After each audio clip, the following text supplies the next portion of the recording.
se você continua a viver no pecado, já não resta mais sacrifício pelo pecado, senão que você vai mesmo para o inferno.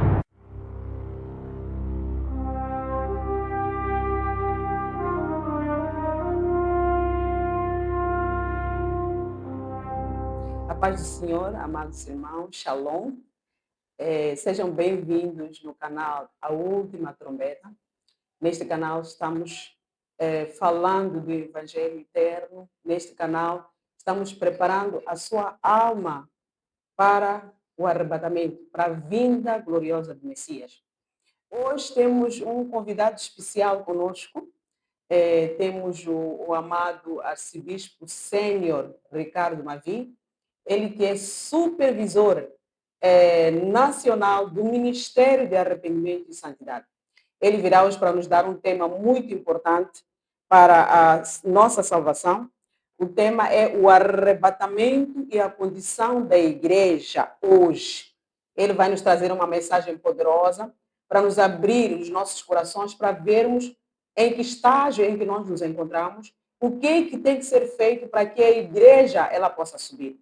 Neste momento, convido o amado arcebispo sênior para dizer seja bem-vindo no canal A Última Trombeta e sinta-se à vontade, fale conosco, venha nos ensinar, venha nos alertar para que nós possamos preparar as nossas almas para a gloriosa vinda do Messias. Amado arcebispo sênior. Shalom, shalom, irmã Olga, shalom, amados telespectadores, esta hora. Queremos agradecer pela oportunidade que o Senhor nos dá de hoje estarmos aqui neste programa, aqui no canal A Última Trombeta, para podermos partilhar a palavra de Deus e podermos juntos nos prepararmos para a gloriosa vida do Messias, porque o Messias está a vir.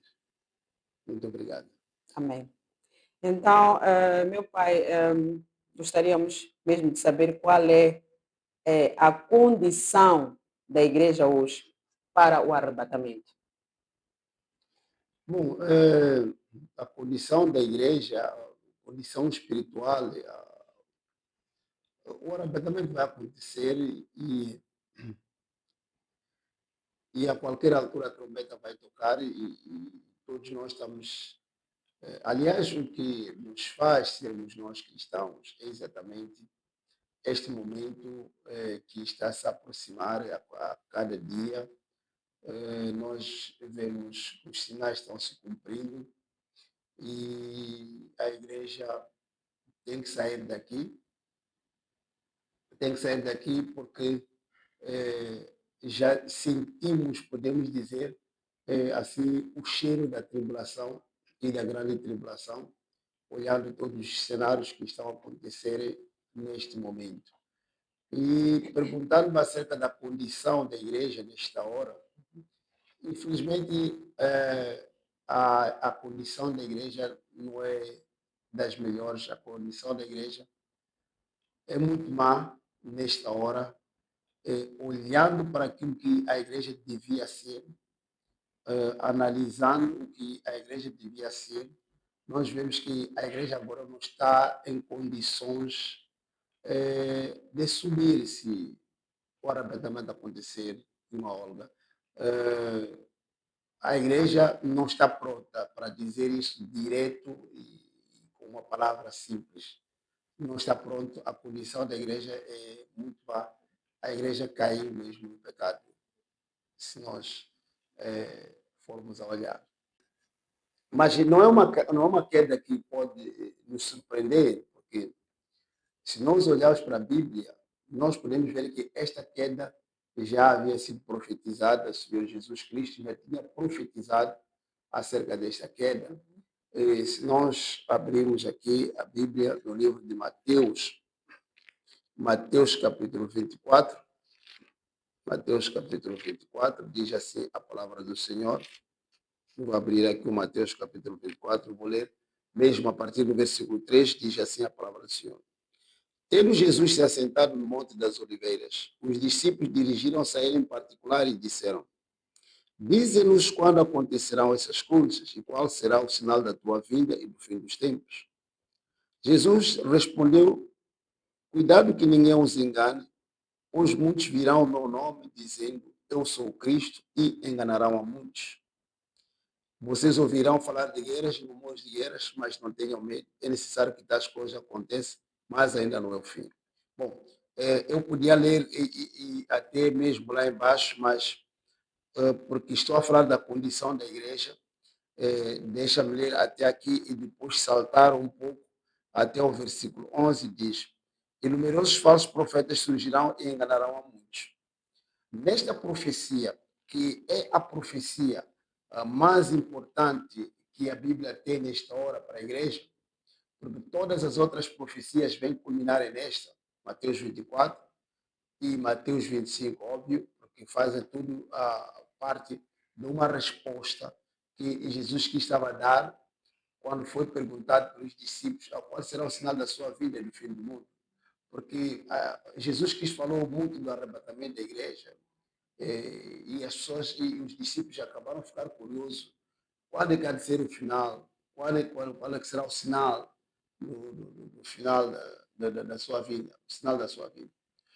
E Jesus Cristo, ele, a primeira coisa que fala na sua resposta é acerca do engano. Porque ele diz: cuidado que ninguém os engane, porque muitos virão ao meu nome e dirão que sou Cristo e enganarão a muitos. Então você vê que Jesus Cristo ele fala do engano. O engano como o primeiro sinal da vinda do Messias. Fala com a igreja, com os discípulos são a igreja, e a chamar-lhes a atenção em como muitos virão, segundo as palavras de Jesus, muitos virão, dirão que sou Cristo, e enganarão a muitos. E se nós começarmos a olharmos para quem fala de Cristo é a igreja, quem prega sobre Cristo é a igreja. Então, você pode perceber que o engano havia de se centrar na igreja. Ele diz: muitos dirão que sou Cristo. Podemos entender que há onde aparecer muitos falsos cristos, pessoas que vão se auto-intitular Cristos. E nós temos visto isso acontecer ao redor do mundo. Mas ele também, nós podemos pegar também o mesmo, dizendo que muitos virão testemunhar acerca de Cristo. Quer dizer que muitas igrejas vão se abrir, muitas igrejas vão se abrir, muito vai se pregar acerca de Jesus Cristo, mas com a intenção de enganar. E esta é que é a questão. Por que as pessoas viriam a enganar? Por que haviam de enganar? Mas se nós olharmos para a própria Bíblia, nós veremos que o engano foi estabelecido desde há muito tempo, mesmo dentro dos céus.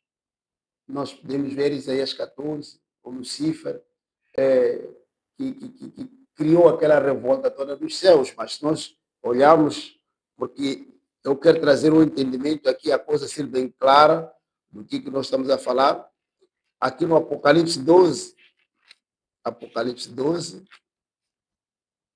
diz assim a palavra do Senhor. Vamos ler o Apocalipse 12, versículo 3, diz: então apareceu no céu outro sinal, um enorme dragão vermelho com 7 cabeças e 10 chifres, tendo sobre as cabeças 7 coroas. A sua cauda arrastou consigo 1/3 das estrelas do céu, lançando-as na terra. O dragão colocou-se diante da mulher que estava para dar à luz, para devorar o seu filho no momento em que nascesse. Então você vê que o dragão é o Satanás. Ele arrastou 1/3 das estrelas. As estrelas referem-se aos anjos do Senhor. Ele conseguiu enganar 1/3 das estrelas. E se nós saltarmos para o versículo 7, diz assim: houve então uma guerra nos céus, Miguel e seus anjos lutaram contra o dragão. E o dragão e os seus anjos revidaram, mas estes não foram suficientemente fortes. E assim perderam o seu lugar nos céus. O grande dragão foi lançado fora, Ele é a antiga serpente chamada Diabo ou Satanás, que engana o mundo todo. Ele e os seus anjos foram lançados à terra. Então, ouvi uma forte voz dos céus que dizia: agora vem a salvação, o poder, o reino do nosso Deus, e a autoridade do seu Cristo, pois foi lançado fora o acusador dos nossos irmãos, que os acusa diante do nosso Deus, diante dia e noite. Eles o venceram pelo sangue do Cordeiro e pela palavra do testemunho que deram diante da morte. Não amaram a própria vida. Então, versículo 12 é muito crucial. Portanto, celebrem-no, os céus e os que neles habitam. Mas ai da terra e do mar, pois o diabo desceu até vocês. Ele está cheio de fúria, pois sabe que lhe resta pouco tempo. Então, nós vemos que o dragão, Satanás, foi expulso do céu e foi lançado na terra. E ele é um enganador, ele é que engana todo mundo.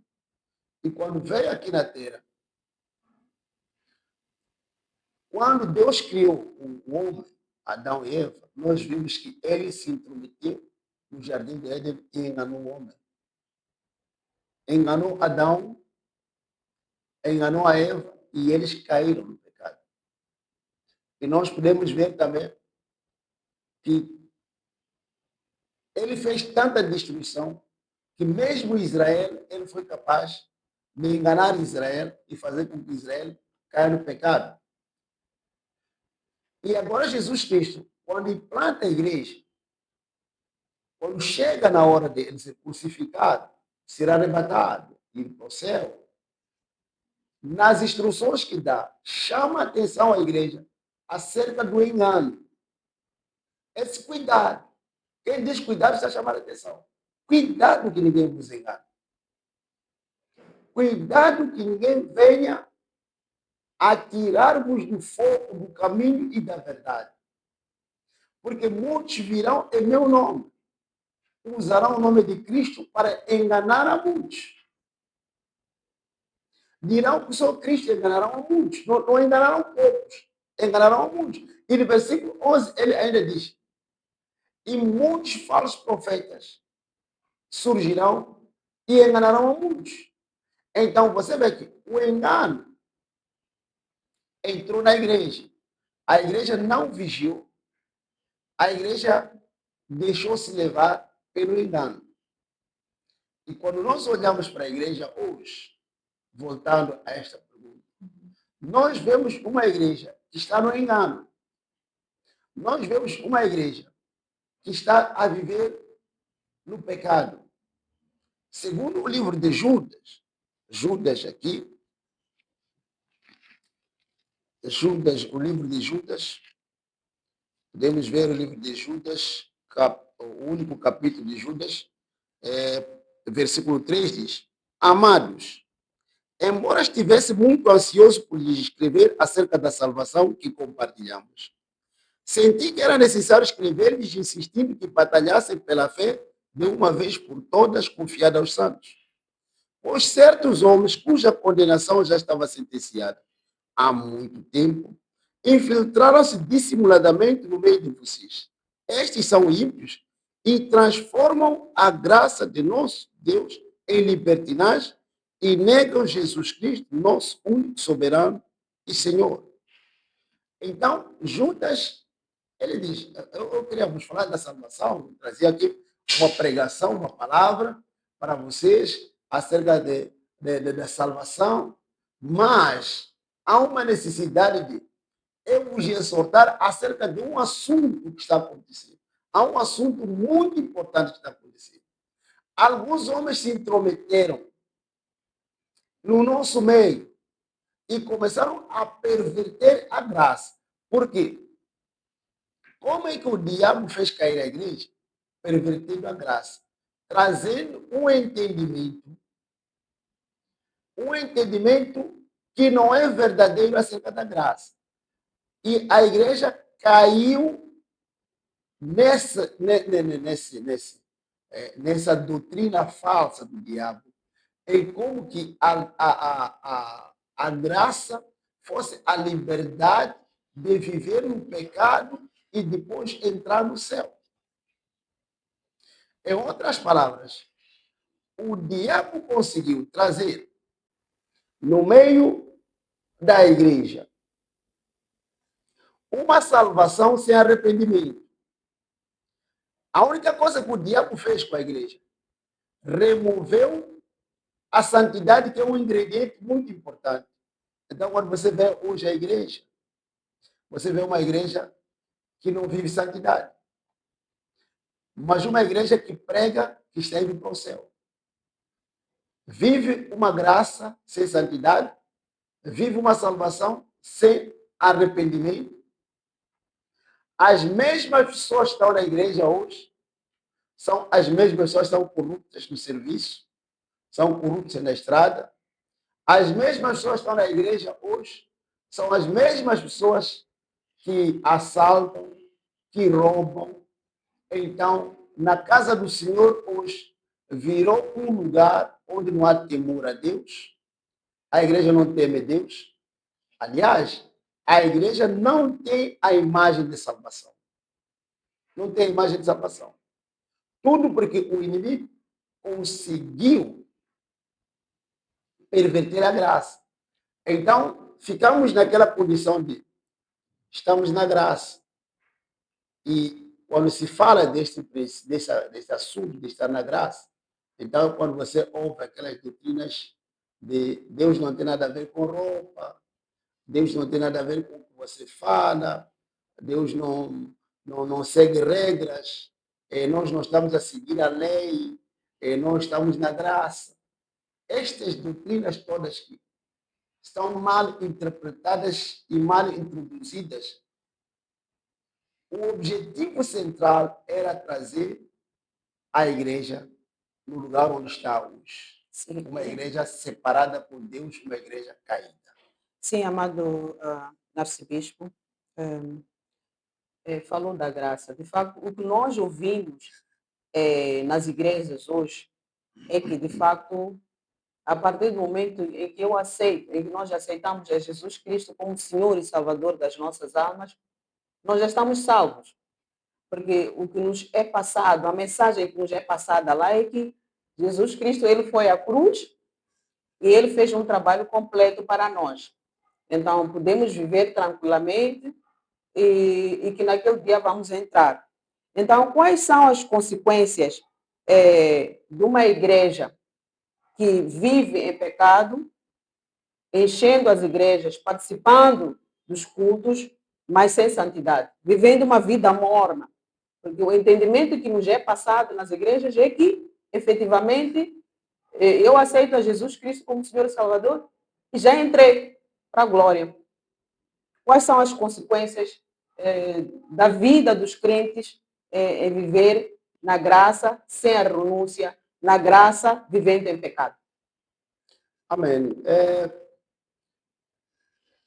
É um ensinamento que, a priori, parece ser uma verdade, mas porque é uma verdade meio que distorcida. Nós recebemos Jesus Cristo como Senhor e Salvador e somos salvos. Esta é uma verdade absoluta, inquestionável, indiscutível. Todo aquele que recebe Jesus Cristo como Senhor e Salvador, ele é salvo. Mas, antes de receber o Senhor Jesus Cristo, vem o arrependimento. Arrependei-vos e recebamos Jesus Cristo como Senhor e Salvador. O que o inimigo fez hoje em dia é trazer as pessoas a receber Jesus Cristo sem arrependimento. Em outras palavras, imaginemos, eu sou um bêbado, vou na casa do Senhor, ouço a mensagem do Senhor e dizem: receba Jesus Cristo como Senhor e Salvador, eu recebo o Senhor Jesus Cristo como meu Senhor e Salvador. Eu volto para casa, chego em casa, continuo com a minha cerveja, com o meu vinho, com o meu whisky, que já tinha na geleira, que tinha na estante, e assim continua a vida. Será que mesmo estou salvo? Porque Quando olho para a Bíblia e aqui no livro de Atos dos Apóstolos, capítulo 2, quando olho para a Bíblia aqui no Atos dos Apóstolos, capítulo 2, posso ler capítulo 2, versículos 37, diz: quando ouviram isso, ficaram aflitos, outra vez, eles ficaram compungidos em seu coração. Perguntaram ao Pedro e aos outros apóstolos: irmãos, que faremos? Pedro respondeu: arrependam-se cada um de vocês, seja batizado em nome do Senhor Jesus Cristo, para perdão dos seus pecados, e receberão o dom do Espírito Santo. A mensagem tocou. E quando a mensagem tocou, eles ficaram: e agora? O que é que nós vamos fazer? E Pedro diz: arrependam-se. Em outras palavras, há necessidade de a pessoa se arrepender e receber Jesus Cristo como seu Salvador. Porque salvação sem santidade é uma outra religião. Não tem nada a ver com o cristianismo que nós professamos. E há um grande perigo, e esse é o perigo que a igreja está trilhando hoje, de ir para o inferno. Por quê? Olhando para o que a Bíblia diz, no Novo Testamento, não vou no Velho Testamento, quero trabalhar aqui no Novo Testamento para responder esta questão. No livro de Hebreus, aqui, o livro de Hebreus, capítulo 10, para quem está nos acompanhando a esta altura, diz o seguinte, versículo 26. Se continuarmos a pecar deliberadamente, depois que recebemos o conhecimento da verdade, já não resta sacrifício pelos pecados. Entenda o que o Senhor está dizendo. Se nós continuarmos a pecar deliberadamente, voluntariamente, depois que recebemos o conhecimento da verdade, quem que recebe o conhecimento da verdade? É a igreja. Está falando da igreja. Qual a igreja? Já não resta mais sacrifício pelos pecados, mas tão somente uma terrível expectativa de juízo e de fogo intenso que consumirá os inimigos de Deus. Quer dizer que eu posso receber a verdade, mas se eu continuar a pecar, eu recebi a verdade, continuo a fornicar, continuo a beber, continuo a mentir, continuo a fazer exatamente aquilo que a Bíblia condena.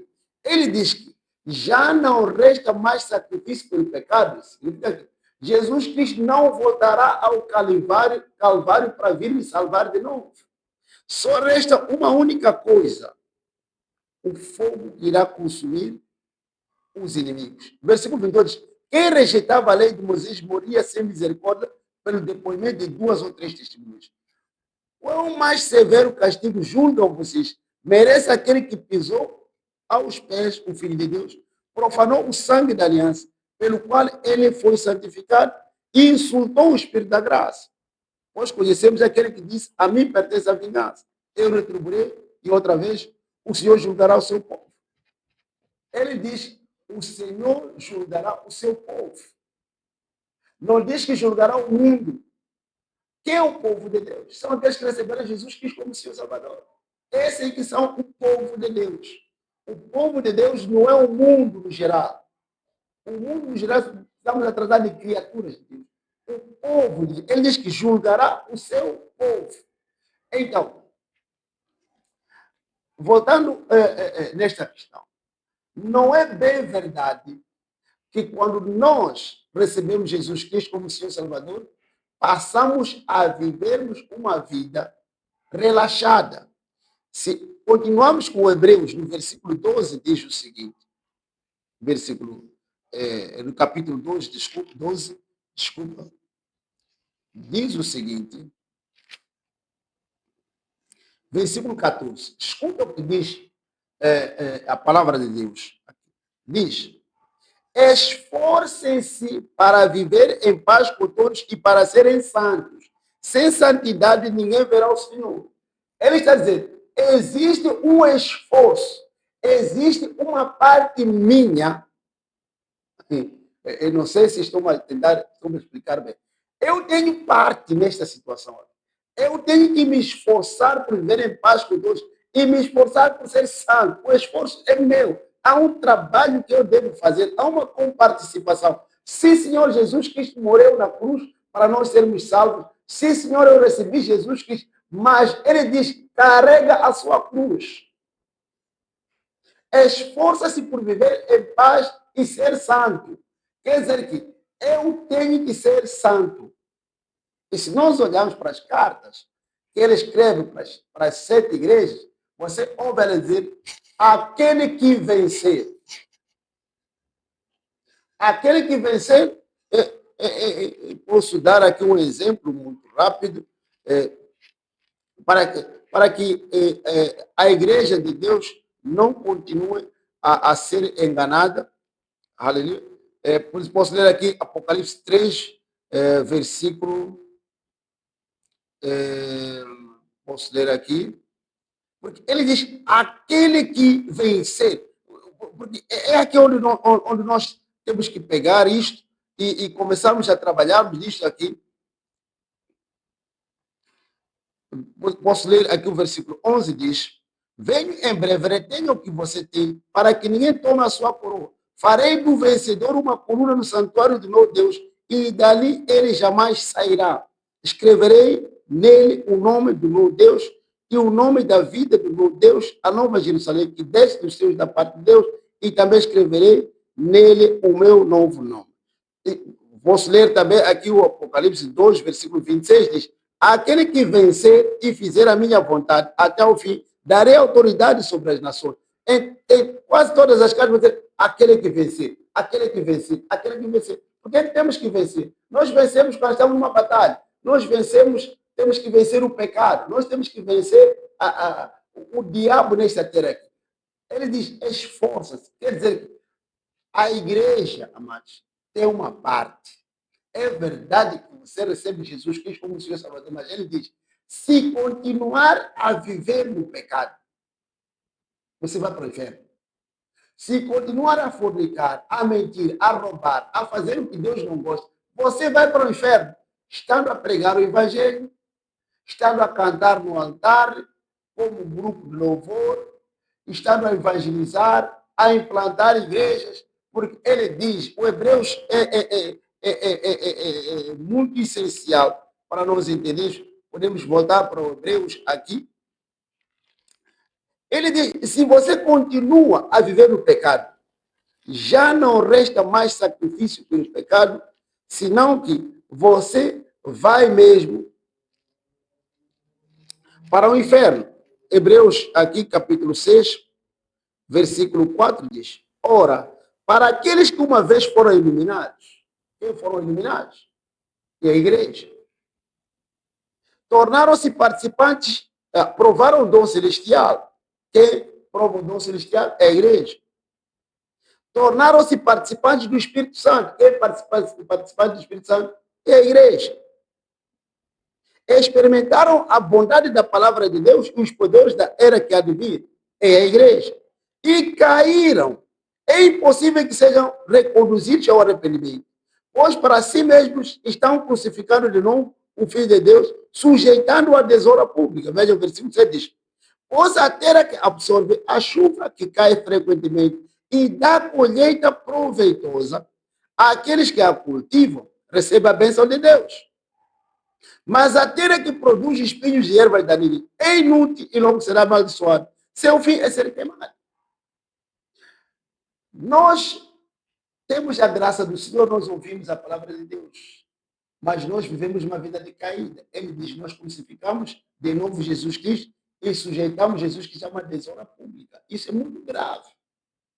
É muito grave, irmãos. É muito grave, irmão.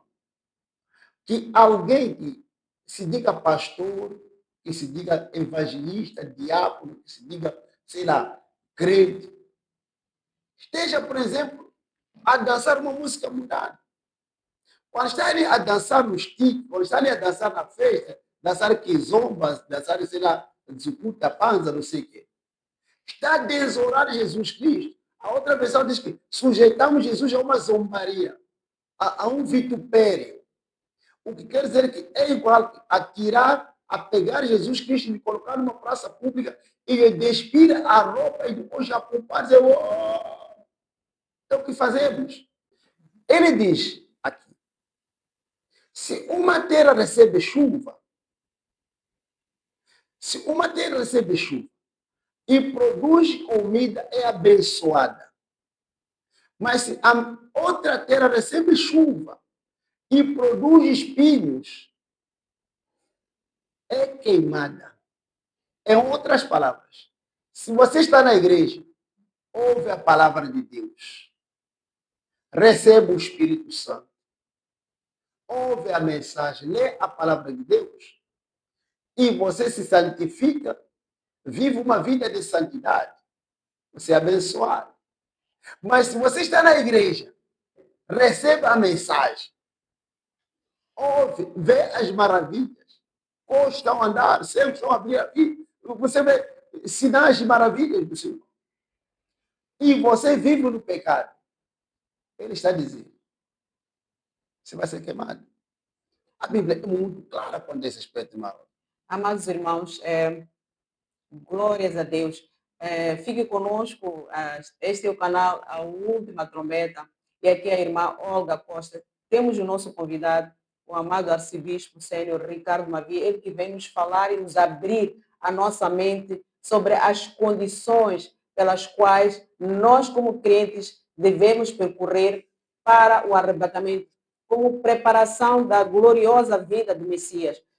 O amado arcebispo falou aqui palavras poderosas ainda, que ele diz que sede santos, a palavra diz que sede santos, sede santos porque eu sou santo, nosso Deus, ele é santo. Então, são palavras que nós, o amado, provavelmente não ouve essas palavras nos púlpitos, os nossos pastores não nos falam da santidade, os nossos pastores não nos falam nem sequer da vinda do Messias.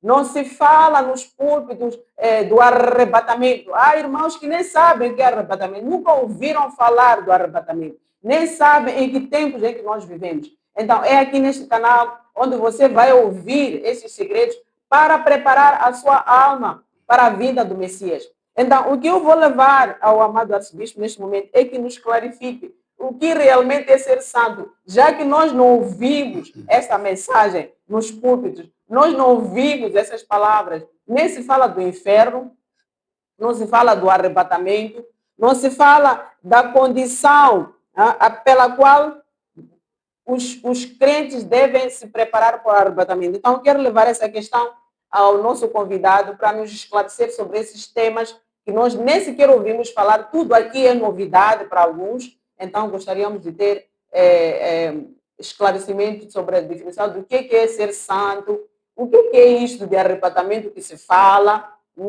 Todas essas questões queremos que nos clarifiquem, que é para nós podermos abrir as nossas mentes, os nossos entendimentos e sabermos nos preparar, porque a nossa alma é preciosa para o Senhor e nós temos que estar de pé sozinhos no nome de Jesus. Por que ser santo? Essa é a questão. Bom, é muito importante e, infelizmente, tem que se explicar santidade à igreja. Mas a igreja não devia ser explicada o que é santidade, porque devia viver santidade. Quando Jesus disse haverá engano, um dos grandes enganos que nós vemos na igreja hoje foi dizer à igreja que o Velho Testamento não serve. Este é um engano muito poderoso. Muito poderoso porque em várias passagens você ouve. Mesmo quando Jesus Cristo estava a caminhar com aqueles que iam a Emaús, a palavra de Deus diz que eles não reconheceram Jesus. Começaram a contar que não, houve uma história que aconteceu. Deu Jesus que foi crucificado, depois parece que ressuscitou. Começaram a falar essas histórias todas. Mas você ouve dizer que Jesus, depois de abriu a mente e falou aquilo que os profetas, Portanto, lei de Moisés, os salmos, os profetas falavam acerca dele. Quer dizer, para apresentar Jesus Cristo, em quase todas as páginas da Bíblia você ouve, ele tem que falar de Moisés e dos salmos dos profetas. Em outras palavras, você não é capaz de apresentar Jesus Cristo removendo Moisés, removendo os salmos, removendo os profetas. Porque eles falam de Jesus Cristo. Em outras palavras, a Bíblia inteira fala de Jesus Cristo. Então, a mentira do diabo chegou e removeu o Velho Testamento e diz que não tem utilidade. É por isso mesmo que a igreja não sabe o que é santidade.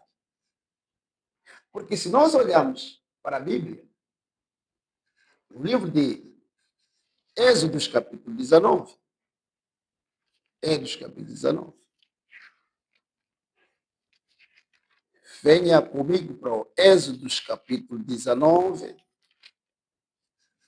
versículo 4 diz o seguinte: vocês viram o que fiz ao Egito, e como os transportei sobre asas de águia e os trouxe para junto de mim. Agora, se me obedecerem fielmente e guardar a minha aliança, vocês serão o meu povo, o meu tesouro pessoal dentre todas as nações, embora toda a terra seja minha. Vocês serão para mim um reino de sacerdotes e uma nação santa. Essas são as palavras que você dirá aos israelitas. Quando Deus chama Israel, uma das coisas que ele diz a Israel é que vocês serão uma nação santa. E Israel, óbvio, não sabia o que é ser uma nação santa. É por isso que você vê que, a partir do versículo 20, o Senhor começa a dar mandamentos a Israel. Este conjunto de regras que ele deu a Israel, ele estava a explicar o que é ser santo. Que ser santo é não adorar outro Deus, para além dele, como o Senhor. Que ser santo é não cobiçar. Que ser santo é não roubar. Que ser santo é não vestir roupa de mulher enquanto é homem, ou roupa de homem enquanto é mulher. Que ser santo é não casar com a sua irmã, não ver a nudez de sua mãe, do seu pai. Então, todo este conjunto de regras é ser santo. A palavra santo significa separado, significa consagrado. Em outras palavras, ser santo é ser separado. Separado do mundo, separado do pecado. E a santidade é a coisa mais importante que a Bíblia nos apresenta. Aliás, se olhar para Deus, de todas as virtudes de Deus, a única virtude que é repetida 3 vezes na Bíblia é a santidade. Quando Isaías entra no templo, Isaías capítulo 6, ele ouve os serafins a falar um para o outro. Ele diz, ele é santo, ele é santo, ele é santo, 3 vezes santo. Quando você vê o João em Apocalipse 4, quando é levantado e entra no trono de Deus dos céus, ele apanhou lá os anciões, apanhou lá os anjos, e eles diziam, ele é santo, ele é santo, ele é santo, 3 vezes santo. É a única virtude de Deus que é repetida 3 vezes, a santidade de Deus. Ser santo é ser separado. Ser santo é ser consagrado para Deus.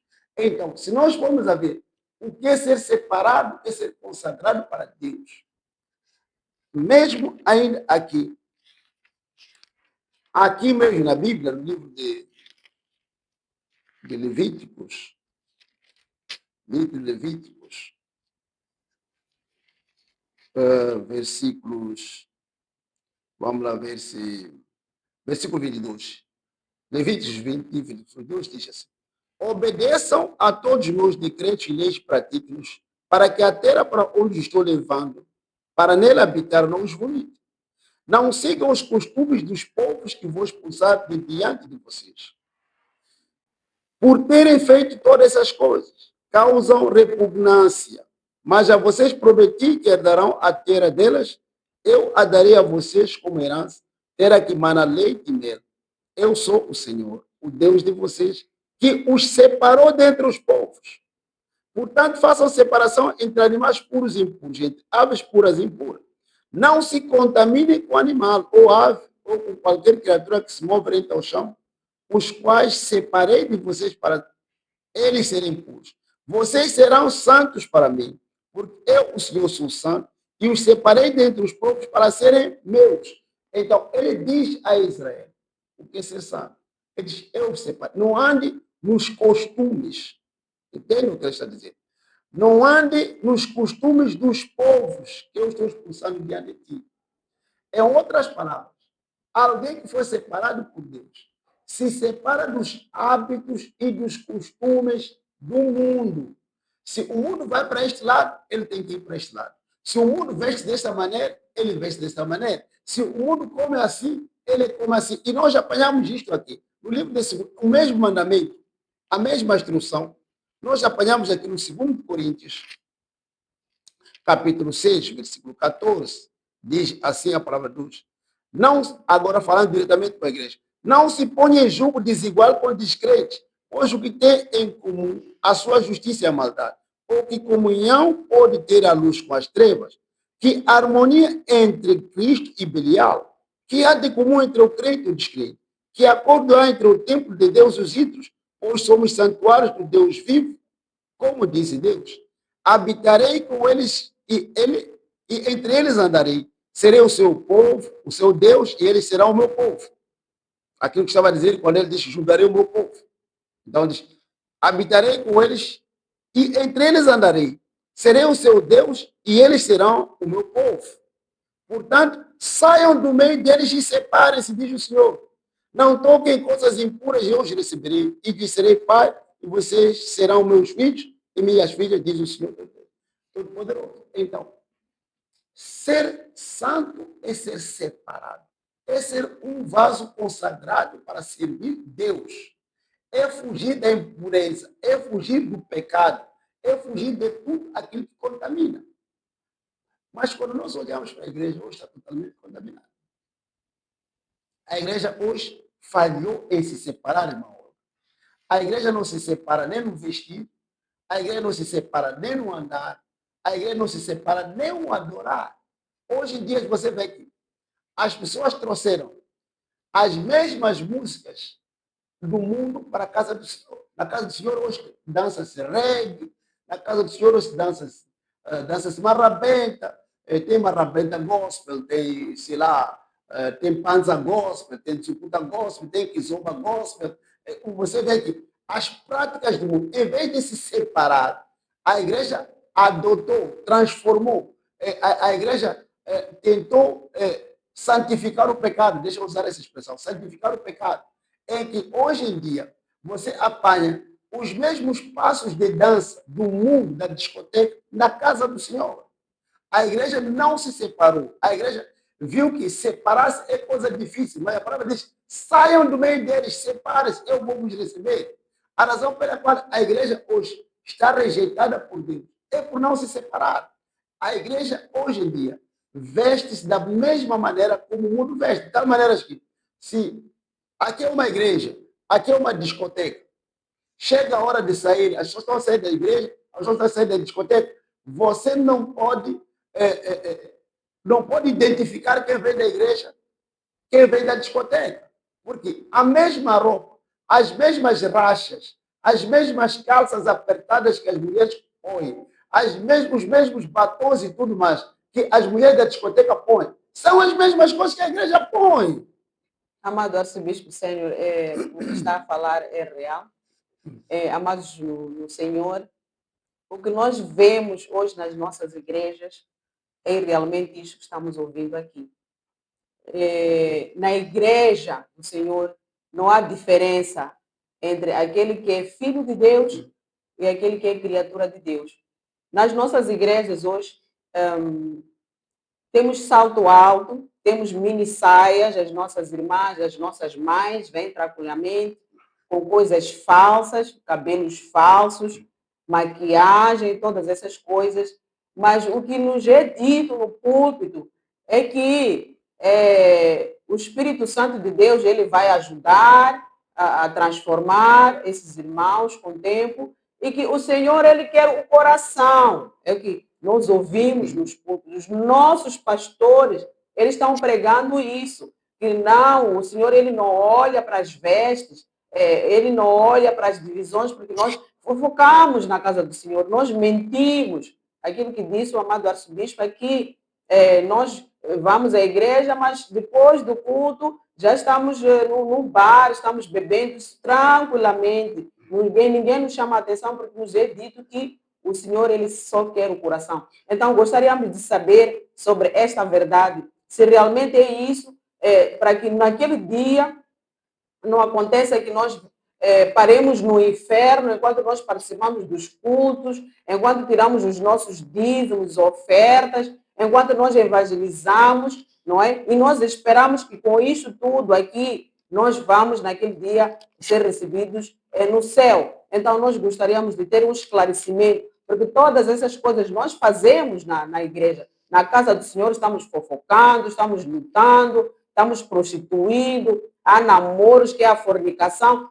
Todas essas coisas não são permitidas, ninguém nos chama a atenção, pornografia, tudo isso está correndo na casa do Senhor, porque o Senhor, Ele quer o nosso coração. Então, queremos saber se isso realmente é verdade, se isso não está pondo em risco a salvação das nossas almas. Nós não queremos acordar naquele dia ali, se o Senhor vier buscar a sua igreja no arrebatamento, ou se eu morrer, ir acordar no inferno, enquanto eu estou na casa do Senhor, enquanto eu estou dando os meus dízimos, enquanto eu estou evangelizando, enquanto eu estou no louvor. Então, gostaríamos de saber realmente o que está acontecendo, porque nós não ouvimos, os nossos pastores não nos falam nada dessas coisas. E nós queremos saber qual é a verdade aqui neste lugar. Porque a palavra do Senhor diz que mantenham os vossos corpos, que mantenham o corpo, a alma e o espírito irrepreensíveis para a vinda do Senhor. Então, nós queremos saber o que é isso. O que é santidade do corpo? O que é santidade da alma? O que é santidade do espírito? Que é para nós estarmos preparados, amados irmãos, porque a salvação ela é individual. A caminhada,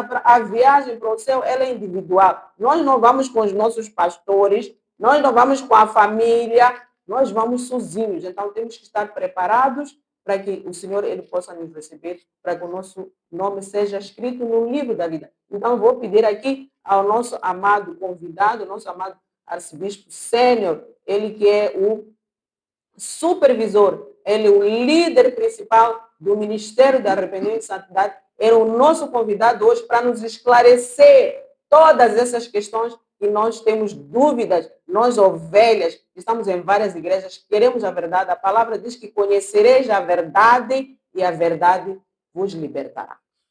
Amém. Amém. É muito interessante porque a palavra de Deus fala da apostasia e ainda não falamos da apostasia hoje aqui. Eu diria que isso é apostasia. Isso é apostasia. Quando a Bíblia fala de apostasia, fala desses ensinamentos. De fato, irmã Olga, Jesus Cristo morreu na cruz para ganhar o coração do homem. Jesus Cristo importa-se pelo coração. Ele quer o nosso coração. É verdade que ele está muito mais preocupado com o coração do que todas as outras coisas. Nós podemos pôr roupa santa, nós podemos enganar as pessoas na aparência, mas se o nosso coração não é convertido, nós não vamos herdar o reino dos céus. Então, o coração é a coisa mais importante que existe. Nós olhamos aqui a palavra de Deus, Mateus 15, versículo 16, diz: será que vocês ainda não conseguem entender? Perguntou Jesus. Não percebem que o que entra pela boca vai para o estômago e mais tarde é expelido? Mas as coisas que saem da boca vêm do coração. E são essas coisas que tornam o homem puro. Pois do coração saem os maus pensamentos, os homicídios, os adultérios, as imoralidades sexuais, os roubos, os falsos testemunhos e as calúnias. Essas coisas tornam o homem impuro, mas o comer sem lavar as mãos não o torna impuro. Em outras palavras, o que nós vemos da pessoa é a consequência, ou é o reflexo do coração. Deixa eu entender, deixa eu explicar, ou melhor, fazer entender. O que nós vemos que você faz, se você bebe, se você rouba, se você adultera, se você é boa pessoa, se você é carinhosa, isso tudo que nós vemos é o reflexo daquilo que o seu coração é. Não é possível você ser santo no coração e imundo no corpo. Por quê? Quem veste o corpo é você. Você pensa primeiro, você aprecia primeiro, você gosta primeiro antes de adquirir. Você limita a sua própria vida. O lugar onde você vai entrar, o que você vai fazer, o que você vai comer, tudo isso provém do coração. É o que o Senhor está dizendo aqui. Que depois do coração saem todas essas coisas, os maus pensamentos.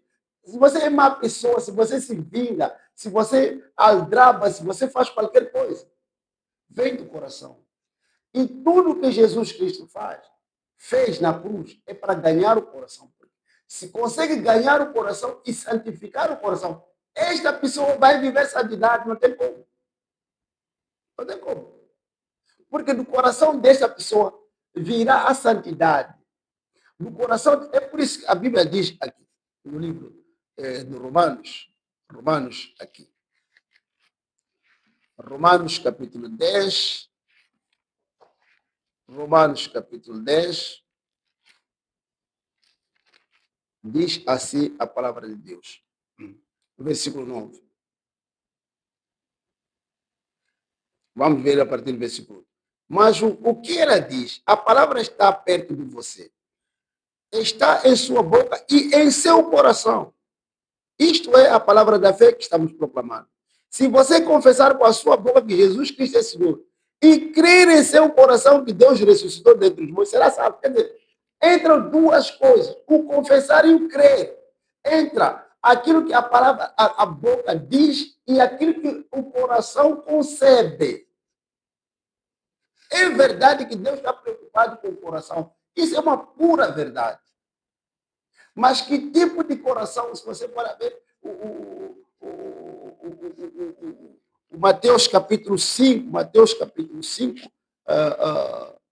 quando nós estamos a falar do coração, Mateus capítulo 5 diz o seguinte aqui, nas bem-aventuranças, Mateus capítulo 5 diz o seguinte,